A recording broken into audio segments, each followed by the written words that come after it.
Olá, pessoal. De novo estamos aqui para falar um pouco sobre o período composto, tá? Então, hoje nós vamos falar sobre o período composto por subordinação, tá? Eu falei sobre o período composto por coordenação, agora eu vou falar pelo período composto por subordinação, tá? Então, o período composto por subordinação, as orações subordinadas se constituem como uma unidade e são sempre totalmente dependentes entre si, ou seja, uma não pode existir sem a outra. São de três naturezas. Quando a principal é completada por uma oração que faz o papel de um termo integrante, chamada de oração substantiva. Quando a principal é completada por uma oração com função de adjunta adverbial, chamada de oração adverbial, e quando a principal é completada por uma oração com função de adjunta adnominal, chamada de oração adjetiva. Então, os três tipos de orações subordinadas que tem no português brasileiro são as substantivas, as adverbiais e as adjetivas. No período composto, como eu já falei, todas as funções do período simples que são feitas por palavras, no período composto são feitas por orações, tá? Então, no período simples a gente tem termos integrantes e termos acessórios, como nós já falamos, né? E termos essenciais. E nas orações nós temos, então, oração principal, orações substantivas, orações adjetivas e orações adverbiais, e o período composto por coordenação corresponde à coordenação de signos, tá? Então, a mesma coisa que tem no período simples tem no período composto, só que feito por orações. Minhas cachorras estão agitadas hoje. São de 9 tipos as adverbiais, de acordo com a relação que estabelecem com a oração principal. Então, os nomes são concessivas, consecutivas, conformativas, temporais, proporcionais, finais, condicionais, comparativas e causais. Algumas gramáticas têm uma lista um pouco diferente, falam nas modais, né?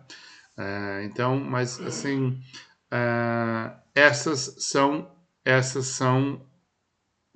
essa lista de 9 é o que aparece na gramática normativa orientada pelo Ministério da Educação, tá? As substantivas são 6 de acordo com a função que exerce em relação à principal, tá? Então, as substantivas estão relacionadas com os termos essenciais e os termos integrantes. Então, subjetiva, objetiva direta, objetiva indireta, predicativa, completiva nominal e apositiva, tá? E as adjetivas, porque são adjuntos adnominais, então as adverbiais são adjuntos adverbiais, as adjetivas são adjuntos adnominais. São introduzidas por pronomes relativos e são ou explicativas ou restritivas. Então, são dois tipos, né? As substantivas são introduzidas por conjunções integrantes. Que e se, na maioria das vezes, é a conjunção que faz esse papel, tá? Então, orações subordinadas adverbiais. Então, final, tem um exemplo, todos procuram alguém para serem amados. Então, para é a conjunção mais comum. Concessivas. Então, embora é a conjunção mais comum das concessivas. Proporcionais. À medida que, né, o tempo passou, os cabelos foram caindo, né? Então, a proporção que. A ideia é bem direta a isso, né? No texto, isso às vezes não é tão simples. Depois nós veremos exemplos e discutiremos profundamente. Consecutivas. Choveu tanto que as ruas ficaram alagadas. Então, a consequência, né? Conformativa. Fiz tudo como me disseram. Conforme me disseram, eu fiz. Condicionais. Eu só o incomodaria se me achasse em grandes apuros. Então, as condicionais geralmente trazem o verbo no subjuntivo, né? Geralmente. A lua cheia, quando passa no céu limpo, é bonita. Temporais, né? O quando. Quando é a conjunção típica das temporais. Comparativas. A morte chega homem mau como chega para o homem bom, né? Comparando uma coisa ou outra, né? Como, né? Ou, né? Pode ser também, né? Mas aí já é mais alternativo, né? Mas as comparativas geralmente é como. Causais. Como a novela é ítalo-mexicana, o assunto é o romance. Então, as causais, né? A ideia de causa pode ser dada por outras conjunções também, tá? Orações subordinadas substantivas. Então, a conjunção típica é o que, tá? Então, a subjetiva é porque a oração subordinada faz o papel de sujeito. Então, é impossível que as galinhas... Então, tem sempre essa construção, né? Com o verbo ser mais um adjetivo. A objetiva direta exerce a função de objeto direto em relação ao verbo. O amor pode o quê? Ter sido experimentado. A objetiva indireta, mesma coisa, exerce o objeto direto em relação ao verbo. Insisto em que? O centro das atenções, certo? Predicativa, exerce a função de predicativo do sujeito ou do objeto. A verdade é que, então, que a situação do brasileiro piorou no século XXI é um predicativo de a verdade.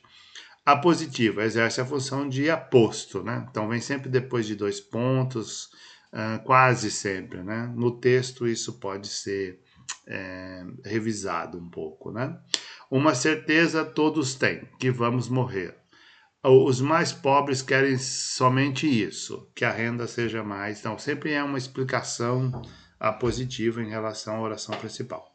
Completiva nominal é sempre um complemento nominal, quer dizer, completa um nome, o nome que está logo antes dela. O Congresso Nacional votou favoravelmente a quê? Então, a que apenas seja de 120 anos é um complemento de favoravelmente, que é um nome advérbio. As orações subordinadas adjetivas, né, podem ser restritivas e explicativas, né? As explicativas sempre separadas por vírgulas, nós já discutimos isso quando analisamos os textos. Então, aí tem dois exemplos das restritivas, né? Restritiva quer dizer que restringe o nome que veio antes, né? A natureza é um bem que não se pode destruir, né? Então, restritiva. A outra é explicativa, a poluição dos rios, explicativa, que é responsabilidade de todos, então essa é a explicação. Tem aumentado muito, ela veio entre vírgulas. Bom, então os exemplos, eu sugiro que vocês olhem as gramáticas que vocês têm em casa, estudem todos os exemplos e depois nós vamos ver em texto, certo? Esses são exemplos bem estereotipados. No texto, às vezes, as coisas não são tão claras, mas sempre são possíveis de serem percebidas. Eu sou o professor Sebastião Dias Milani. Boa noite a todos. Até mais.